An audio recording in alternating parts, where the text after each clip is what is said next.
हकीकत के लिहाज खां सब तकरीबूं तमाम महफ़िल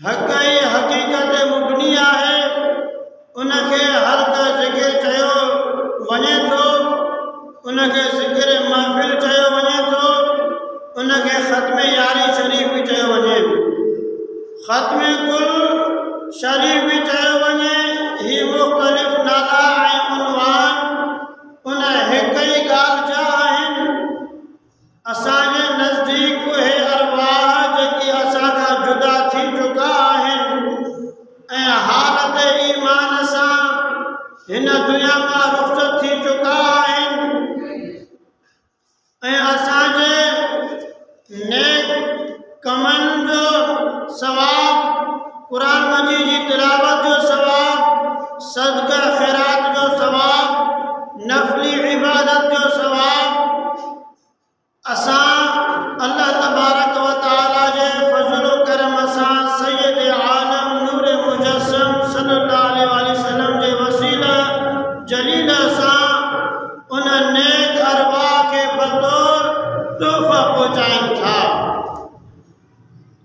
ऐं उहो सवाब उन अरवाह के पहुची वञे थो अल्लाह तबारक व तआला ऐं असांजे नेक कम जो असांजी नियत ऐं ख़ुलूस जे मुताबिक़ घटि या वधीक सवाब फ़ौरन अता फ़रमाईंदो आहे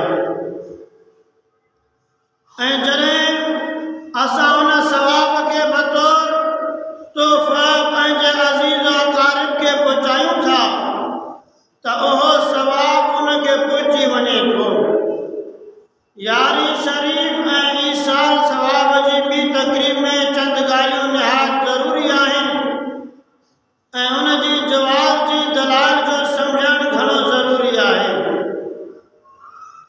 सभ खां पहिरीं ॻाल्हि हीअ आहे त छा हिकु मुस्लमान जे अमल सां ॿिए मुस्लमान खे फ़ाइदो पहुचे थो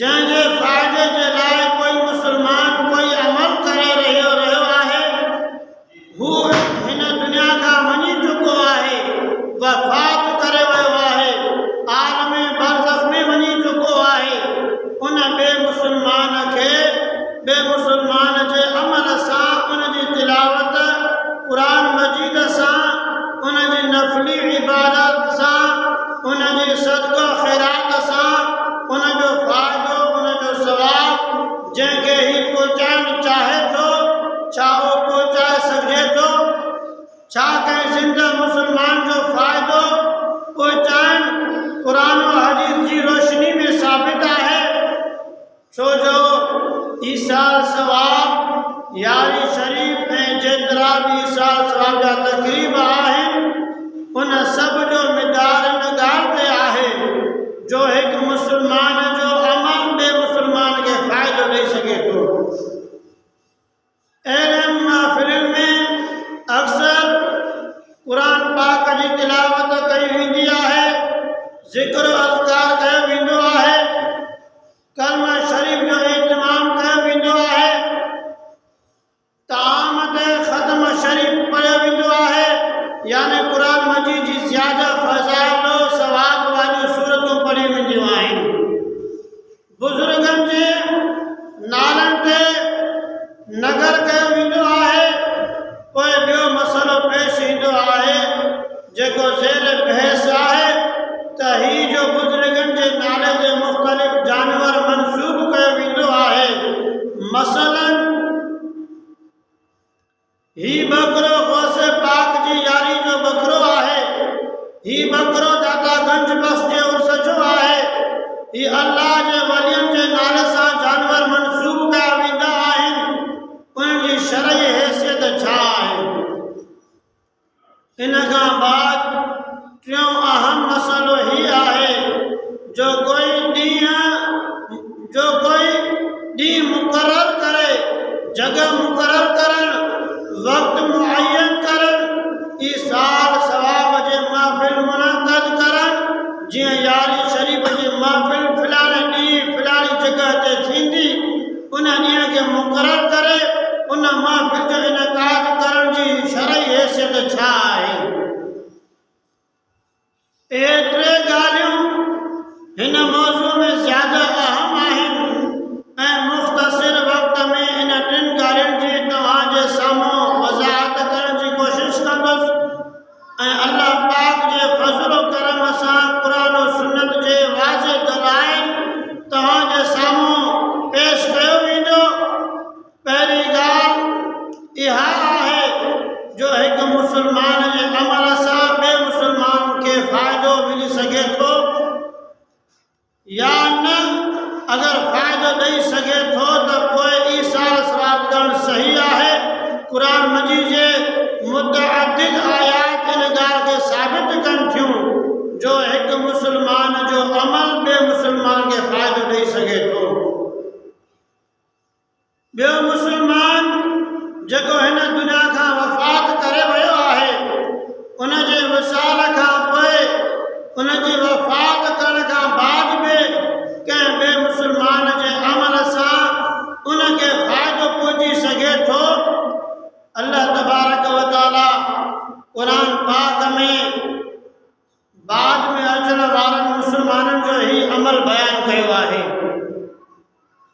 अल्लाह पाक फरमायो, वल्लज़ीन जाऊ मिन बअदिहिम यक़ूलून रब्बना इग़फिर लना व लिइख़वानिना अल्लज़ीना सबक़ूना बिल ईमान।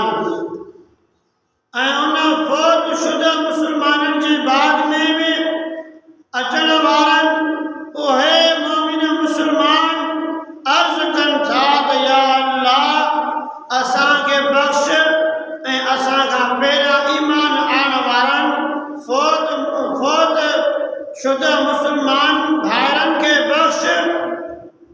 वल्लज़ीन जाऊ मिन बअदिहिम, हिकु असांजो इस्लाफ़ आहे ऐं हिकु इख़्लाफ़, यानी कुझु ज़मानो असां खां पहिरियां जो आहे ऐं कुझु असां खां बाद में ईंदा। बाद में अचण वारनि मुस्लमाननि में सुठा माण्हू केरु आहिनि, उन बाद में अचण वारनि मुस्लमाननि जे बारे में उन्हनि जी तारीफ़ कंदे अल्लाह पाक फरमाए थो त उन्हनि जो शुआर ही हूंदो, यक़ूलून, उहे हीअं चवनि था, रब्बना इग़फिर लना, या अल्लाह असांखे बख़्श, व लिइख़वानिना अल्लज़ीना सबक़ूना बिल ईमान, ऐं असांजे उन भाइरनि खे बख़्श जेकी हालत ईमान में असां खां पहिरियां हिन दुनिया खां वञी चुका आहिनि। अल्लाह पाक सुठनि मोमिननि जी अलामत ॿुधाई आहे त उहे बाद में ईंदा, मगर अॻियनि खे विसारींदा न। जेतिरा बि मोमिन वञी चुका आहिनि, औलिया अल्लाह, शुहदा, सिद्दीक़ीन, मुजतहिदीन, उहे इन सभिनि खे विसारण वारा न आहिनि। उहे न सिर्फ़ पंहिंजे लाइ दुआ मग़फ़िरत घुरंदा, बल्कि पंहिंजे साबिक़ीन जे लाइ बि बख़्शिश माफ़ जी दुआ घुरंदा। ही ज़िंदा माण्हुनि जी ॻाल्हि न आहे, उन माण्हुनि जी ॻाल्हि न आहे जो हाणे दुनिया में मौजूदु आहिनि, बल्कि उन जी ॻाल्हि आहे जेके फ़ौत थी चुका आहिनि, दुनिया खां जेके वञी चुका आहिनि। इहे विसाल करण वारा पहिरीं सदी, ॿी सदी या बाद वारी काई बि सदी में विसाल करे विया आहिनि। इन तमाम सदियुनि में विसाल करण वारा अहले ईमान, औलिया अल्लाह, सिद्दीक़ीन, सभिनि जो ज़िक्र थी रहियो आहे त अल्लाह पाक फरमाए रहियो आहे त हर दौर में अचण वारनि सुठनि मुस्लमाननि उहे हूंदा जेकी पहिरियां फ़ौत थियण वारनि मुस्लमाननि खे न विसारींदा, बल्कि उन्हनि जो ज़िक्र कंदा रहंदा, उन्हनि खे ईसार सवाब कंदा रहंदा। अॼु जेका हीअ कचहरी फ़ौत थियल मुस्लमाननि जे ख़ातिर दुआ करणु मुनक़द कई वई, लिहाज़ा अल्लाह तबारक व तआला जे इन कलमात जो मिस्दाक़ इंसान बणिजी विया आहिनि। अल्लाह तबारक व तआला जे क़ुरान मजीद जी इन आयत जो मिस्दाक़ माण्हू क़यामत जेकी पंहिंजे लाइ बि दुआ कंदा ऐं पहिरियां मुस्लमान वारनि जे लाइ बि दुआ कंदा रहंदा। या अल्लाह असांखे बि बख़्श ऐं असांजे हुन भाइरनि खे बि बख़्श, असांजे इन औलिया अल्लाह सिद्दीक़ीन शुहदा सालिहनि खे बि बख़्श जेकी हालत ईमान सां हिन दुनिया खां तशरीफ़ वठी विया आहिनि। असां कंहिं बि ईमान वारनि जे लाइ दुआ करण जे लाइ तयारु न आहियूं। दुआ ईमान वारनि जे लाइ हूंदी आहे, इन्हीअ करे ईमान वारा ई पंहिंजे साबिक़ीन जे लाइ दुआ कनि था, या अल्लाह असांखे बि बख़्श ऐं असांखां पहिरियां ईमान आणण वारनि खे बि बख़्श। हीउ क़ुर मजीद खां हिकु दलील थियो। अल्लाह पाक क़ुर मजीद में हुकूकुल्लाह ऐं हुकूकुल इबाद जो कई मक़ामात ज़िक्र फरमायो आहे। उहो मक़ाम ॾिसो जिथे उन हुकूक जो ज़िक्र आहे जेको औलाद ते वालिदैन जो आहे।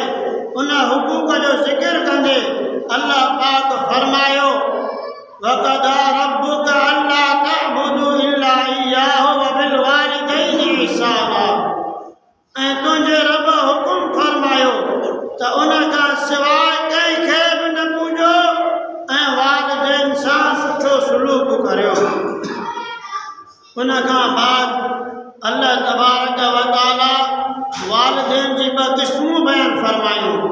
हिकु उहो हुकूक जो वालिदैन जिंदा हुजनि त औलाद ते फ़र्ज़ आहे, ऐं ॿियो उहो हुकूक जो वालिदैन जी वफ़ात जे बावजूद भी औलाद बरक़रार रहंदा आहिनि। त अल्लाह पाक फरमायो इम्मा यबलुगन्न इंदकल किबर अहदुहुमा औ किलाहुमा फला तकुल लहुमा उफ़्फ़िन वला तनहरहुमा वकुल लहुमा क़ौलन करीमा वख़्फ़िद लहुमा जनाहल दुल्ल मिनर रहमा। अगर तुंहिंजे साम्हूं अमर अबे खां